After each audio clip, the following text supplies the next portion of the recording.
So learning objective 3 to discuss strategies for enhancing intercultural effectiveness.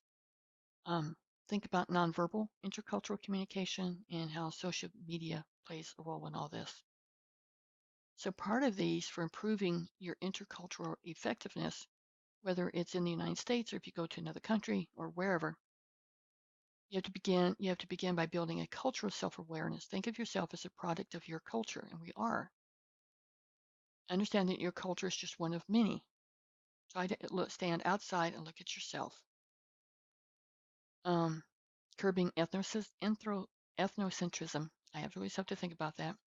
The belief in the superiority of one's own race, a natural attitude inherent in all cultures. If you were raised in North America, many of the dimensions of culture described previously probably seemed right. Everyone knows that, right? That's why an American business person in an Arab or Asian country might feel irritated at time spent over coffee or other social rituals before the real business is transacted.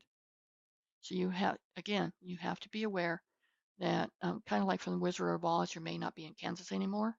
You just have to be aware and understanding of different cultures, either here in the United States, because we are made up of different cultures. That's what makes us up.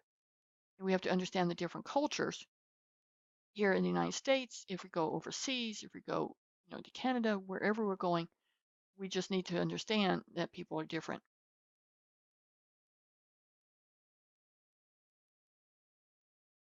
Overcoming prejudice, negative perceptions of Muslims in the United States. Um, Understanding generalizations and stereotyping. Here is a definition of, because the term stereotype has a negative meaning, intercultural authors Varner and Beamer suggest that we distinguish between stereotype and prototype. Stereotype is oversimplified behavioral pattern applied uncritically to groups. Um, Prototype describes mental representations based on general characteristics that are not fixed and rigid, but open. Okay. Being open-minded, one desirable attitude in achieving intercultural proficiency is that of tolerance. Closed-minded people cannot look beyond their own ethnocentrism. Let's see. Some job descriptions now include statements such as must be able to interact with ethnically diverse personnel. Going down, being tolerant involves patience. If a non-native speaker is struggling to express an idea in English, Americans must avoid the temptation to finish the sentence and provide the word that they presume is wanted. Saving face is a big thing in a lot of cultures. In business transactions, North Americans often assume that economic factors are primary motivators. Saving face is important in many parts of the world. Face refers to the image a person holds in his or her social network. Successful nonverbal intercultural communication, how nonverbal cues affect communication, basically body language. Messages sent by body language and the way we arrange time and space has always been open to interpretation. And here's some information about ethnocentrism. Does the closed door to an office mean that your coworker is angry or that he's working on a project and requires concentration? Nonverbal behavior is ambiguous within cultures and even more problematic between cultures. Techniques for achieving intercultural competence suggested there are 3 processes or attitudes. Descriptiveness, which is concrete and specific feedback. Basic expressions in other languages. So English is hello, please, thank you, yes, no, goodbye, sorry. In German, it's guten Tag, bitten, and I don't know the rest. I'm not even going to try Russian.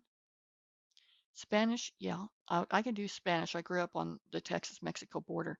Buenos dias, por favor, gracias, sí, no, adios, and perdón.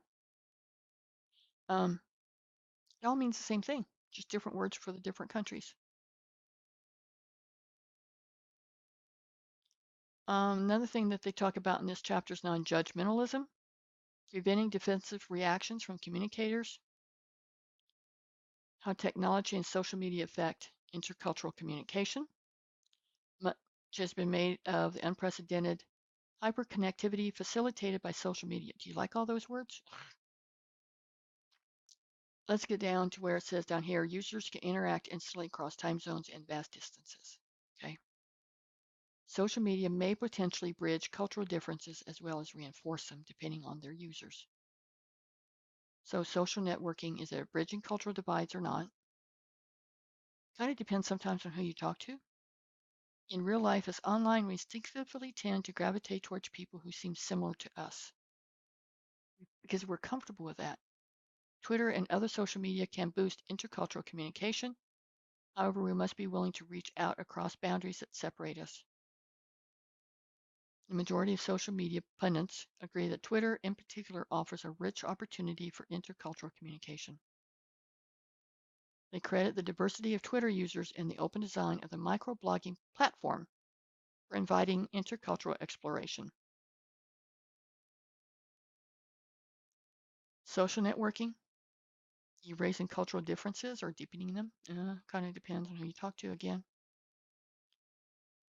Despite how social networking equalizes globalization, regional, and cultural differences, Asian users still prefer muted pastel colors and North American and anime-style graphics that North Americans would find unusual. Korean and Japanese employees may balk at being compared to post photos of themselves on company intranet pages. They rather use avatars. Some have argued that social networks such as Facebook are predominantly infused by Anglo-Saxon culture, in other words, United States, United Kingdom, and Canada.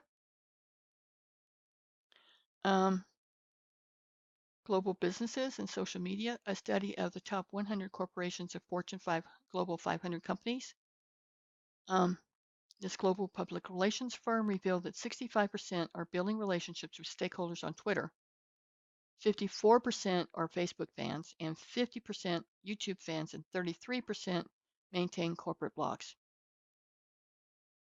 That's a lot of people, business people, getting into social media. Improving conversations in intercultural environments, enhancing oral communication, not the body language, but oral. Americans abroad make a big mistake in thinking that non-native speakers of English can always follow the conversation. Even when they use English, foreign nationals appreciate your learning greetings and few phrases in their language. In other words, you're in our country doing, trying to bring your business into our country, you need to kind of try a little bit to understand our language. It's wise to speak slowly, use simple English, short sentences, and avoid long, complex words. Observe eye messages. Be alert to a glazed expression or wandering eyes. These tell you that the listener is lost.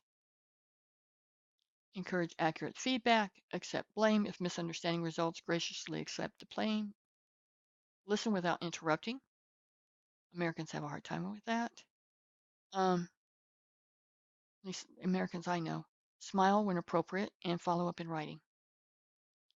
When you're trying to do written communication, use short sentences and short paragraphs. Observe titles and ranks, last names, titles, and other signals of rank and status.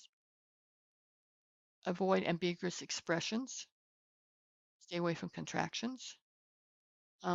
Avoid idioms and cliches, slang, acronyms, abbreviations, sports references, that type of thing.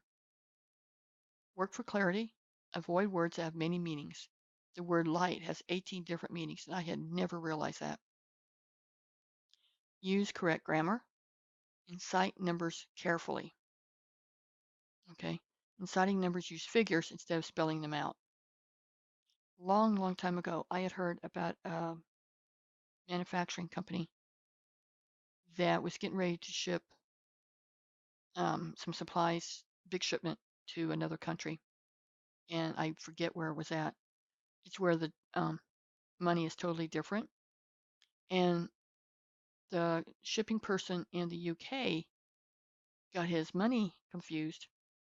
And what normally would be from something I think like maybe $5,000 in UK money, by the time the English translation and all the number of things got through, it was like $500.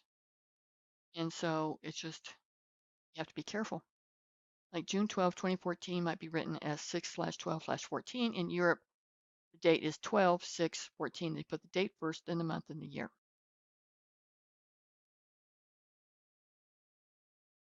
So here is ineffective intercultural email message. This would probably be good for you to look at. Confuses first and last names, ambiguous, fails to organize questions, closes with chow, which is slang for stinking in Singapore. Slang here, casual tone, unclear contraction, uses imprecise expression. And this is how it should be arranged to be more effective. Slang, idioms, and imprecise words, unclear abbreviations, confusing dates. Totally messes up comprehension. And the following checklist, which we're going to go over the next video. I'm going to do chapter 3 here, then I'll do 4 and 5 on the same video. But let's go ahead and do the checklist first. Achieving intercultural proficiency. Think about your own culture, explore others. Curb your ethnocentrism. Treat each individual you meet as a prototype. Nonverbal cues. Adapt to the local preferences. Encourage accurate feedback. Use plain English. Be aware of the culture when using communication technology. And embrace non-judgmentalism. So that's the takeaway of this one. Okay, talk to you later. Bye-bye.